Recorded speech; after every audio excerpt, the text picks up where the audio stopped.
Hindi dapat nagkaroon ng labanan sa dagat sa digmaan sa Ukraine. Hawak ng Russia ang lahat ng baraha, kabilang ang Black Sea Fleet, na mas malakas pa mag-isa kaysa sa buong hukbong dagat ng Ukraine. Dapat sana ay sa Russia ang tubig. Sa halip, si Vladimir Putin at ang kanyang nanghihinang mga puwersa ay kinailangang tiisin ang halos 4 na taon ng kahihiyan sa tubig sa kamay ng Ukraine. Nangyari na naman ito. Inakala ng Russia na ligtas na ang isa sa pinakamalakas nilang barkong pandigma sa isang daungan na malayo sa Ukraine. Ngunit winasak ng Ukraine ang barkong pandigma, kaya muling napahiya ang hukbong dagat ni Putin. Noong Nobyembre 25 iniulat ng United 24 Media na isang drone ng Ukraine ay nakalusot sa depensa ng Russia sa Novorossiysk at tinamaan ang barkong pandigma ng Russia. Ang pag-atake ay bahagi ng mas malawak na serye ng mga pagsalakay kung saan tinarget ng Ukraine ang ilang pasilidad militar at lohistika sa bayan na matatagpuan sa Krasnodar Krai at tahanan ng isa sa pinakamalalaking daungan sa buong Black Sea Basin. Ang Novorossiysk ay isang halatang target para sa Ukraine dahil sa papel nito sa pagpapahintulot sa Russia na maipadala ang langis nito sa mga customer sa buong mundo. Noong huling Nobyembre, tinarget ng Ukraine ang ibang bagay bukod sa daungan.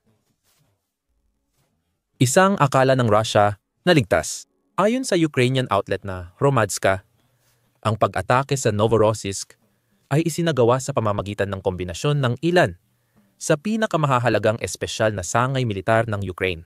Kasama rito ang Security Service ng Ukraine, ang Special Operations Forces ng Armed Forces ng Ukraine, at ang pangunahing Intelligence Directorate ng Ukraine. Nakipagtulungan ang 3 sangay ng militar ng Ukraine sa mga border guard ng bansa. Naglunsad ng matinding drone at missile attack sa Novorossiysk ang unmanned systems, navy, at missile at artillery troops. Yung mga grupong yun, may alam silang hindi alam ng iba. Bukod sa muling pagwasak sa pantalan, hindi rin ito ang unang atake ng Ukraine sa Novorossiysk. Ang mga drone ng Ukraine ay tumama ng direkta sa isang napakalaking barkong pandigma ng Russia na nakaistasyon sa lalong nagiging vulnerableng pantalan. Ang barkong iyon ay Project 1100 at 71 Tapir-class landing ship na malamang ginamit ng Russia sa pagdadala ng tropa mula Novorossiysk papuntang sinakop na Crimea at posibleng mainland Ukraine. Ang Tapir-class na barko, ang pinakamalalaking amphibious vessel ng Russian Navy at mainam para magdala ng kagamitang militar at tauhan. Ayon sa weaponsystems.net, ang mga barkong ito na dinevelop noong 1900 at 60-S ay isa sa mga relikya ng Soviet na ginagamit ngayon ng Russia laban sa Ukraine. Naganap ang pangunahing produksyon ng mga ito mula 1964 hanggang 1975. Dapat itong magsilbing babala kay Putin at sa kanyang mga kasama. Hindi na gumagawa ang Russia ng ganitong barko sa loob ng 50 taon, lalo na sa malakihang produksyon. Ang pagkawala ng Tapir-class na barko ay malamang hindi na mapapalitan. Nagawa ng Russia na makabuo ng 14 sa 15 planong Tapir-class na barko. Noong pangunahing produksyon ng mga ito, pinapakita nitong matagal ng problema ng Russia sa paggawa ng barko. Hindi lang ito modernong issue dahil hindi nila natatamaan ang target nila noon pangkalahating siglo. May 55 tripulante ang barko, kasama ang 5 opisyal at kayang umabot sa bilis na 173 knots. Ang pagpapanatili ng ganung bilis ay nagpapababa ng saklaw ng barko dahil kaya nitong maglayag ng 6,000 at 300 nautical miles sa bilis na 17 knots, 7,600 at 50 nautical miles sa bilis na 16 knots. At medyo kahanga-hanga ito para sa isang barkong Ruso. 9,100 at 50 nautical miles kung 9 knots lang ang bilis. Depende sa version ng Tapir-class. Ang kaya nitong kargahin. 6 na barko ang ginawa ng Russia bago binago ang disenyo para sa huling 8. Parehong modelo ay kayang magdala ng 1,000 toneladang karga, kayang magdala ng 300 at 13 assault troops ang unang batch, kasama ang 20 battle tank, 47 BTR armored carrier o 52 trucks. Ang ikalawang batch ng Tapir-class na barko ay may parehong kapasidad sa sasakyan, ngunit kaya nang magsakay ng 400 at 40 sundalo. Ang mga barkong Tapir class ay malayo rin sa pagiging walang depensa. Kadalasan, may dalawang ZIF, 31B, 57 mm kanyon at 1,000 at 200 na nakaimbak na bala. Ang huling dalawang barko sa klase ay pinalitan ang 57 mm kanyon nila ng 4 na 2M 3M 25 mm na kanyon. Ang mga barko ay may kasamang 24 na surface-to-air missiles para matulungan silang harapin ang mga banta mula sa himpapawid. Ang 8 huling ginawa ng Rusya ay nilagyan ng 40 tube A-200 at 15 Grad-M rocket artillery system at 160 rocket. Disente ang barkong ito noong panahon ng Soviet. Bagamat luma na, kapaki-pakinabang pa rin ang Tapir class bilang landing ship na kayang ipagtanggol ang sarili kung kailangan. Maaaring nakita ng Ukraina ang tsansang alisin ang mahalagang bahagi ng hukbong dagat ng Rusya noong Nobyembre 25. May kondisyon sa ulat ng United 24 Media na nabanggit natin kanina. Ngunit di pa ito kumpirmado. Iyon ay hanggang Nobyembre 26 nang ang parehong outlet ay naglabas ng follow-up na ulat na nagbunyag nito. Base sa satellite imagery sa Novorossiysk port, ang Tapir class na tinamaan umano ng Ukrainian drone ay nasa masamang kondisyon. Ito ay tumutukoy sa mga larawang inilathala ng isang open-source intelligence researcher na nagngangalang Tom Bake na nag-post sa X upang ipakita ang kanyang mga natuklasan, kasama ang isang satellite na larawan. Ayon kay Bake, nakita ang barkong Ruso na hinihila ng 2 tugboat mula sa pantalan papunta sa mas protektadong lugar sa loob ng breakwaters para kumpunihin. Hindi sapat na patunay ng pagkasira ng barkong Tapir class ang paghilalang dahil karaniwan nang hinihila ang mga barko sa mga daungan. Gayunpaman, ayon sa United 24 Media, ang paggamit ng 2 tugboat imbes na isa ay nagpapahiwatig ng problema sa barkong Ruso na maaaring nangangahulugan na kailangan ng maraming tugboat para mapanatiling matatag ito sa tubig. Sinuportahan ito ng sinabi ng outlet tungkol sa galaw ng Tapir class na barko habang hinihila na nagpapakita ng malaking pinsala.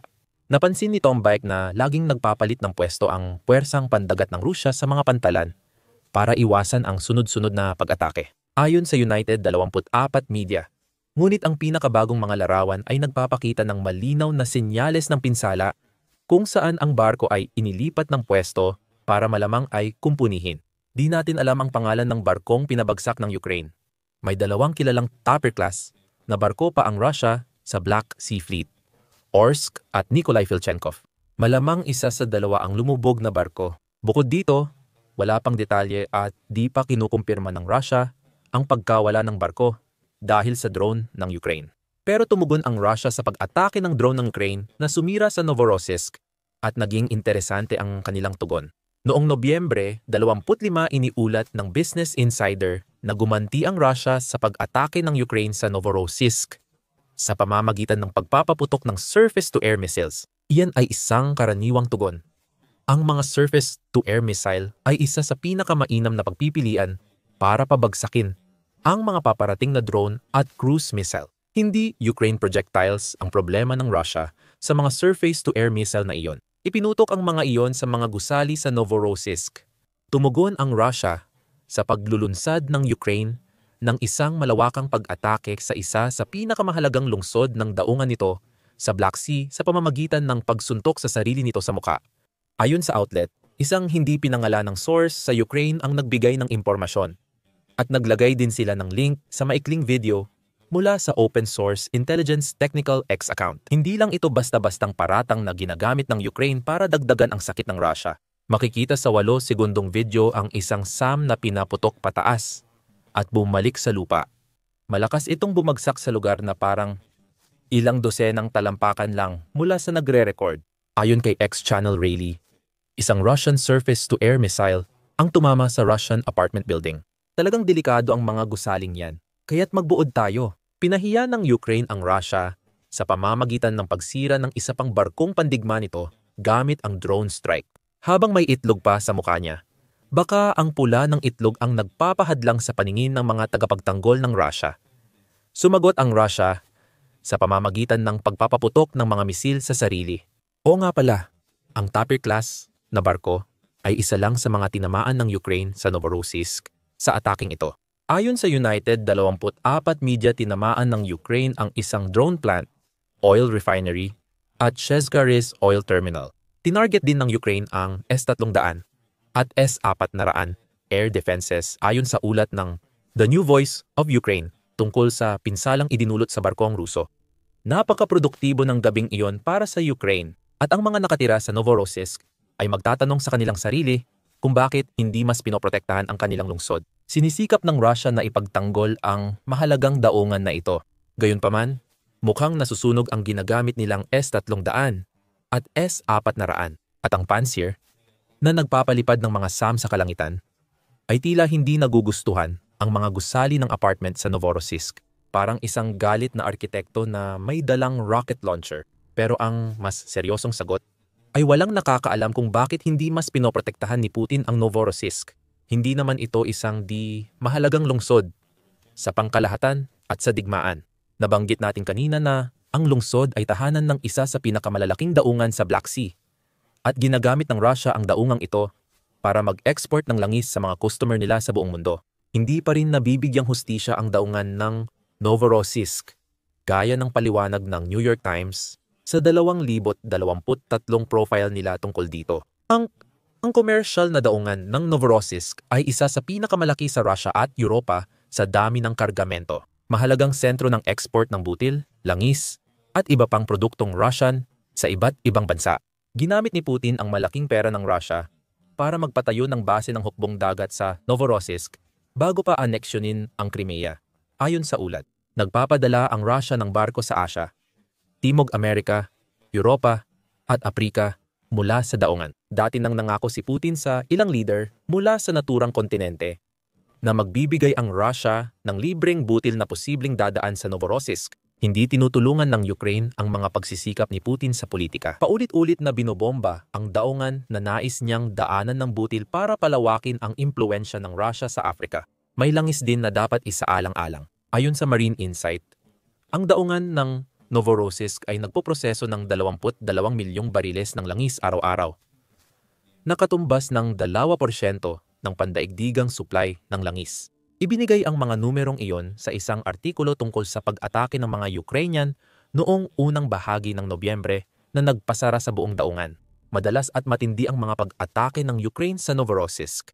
Ang pagbabagsak sa isang barkong pandigma ng Russia, kasama ng lahat ng iba pang tinamaan sa pinakabagong pag-atake, ay nagpapakita na hindi sapat ang ginagawa ng Russia para protektahan ang mahalagang lungsod na ito. Problema ito at posibleng may kaugnayan sa pagbagsak ng depensang panghimpapawid ng Russia mula sa malaking kalamangan ng bansa laban sa Ukraine. Ngayon ay naging pantay na sila.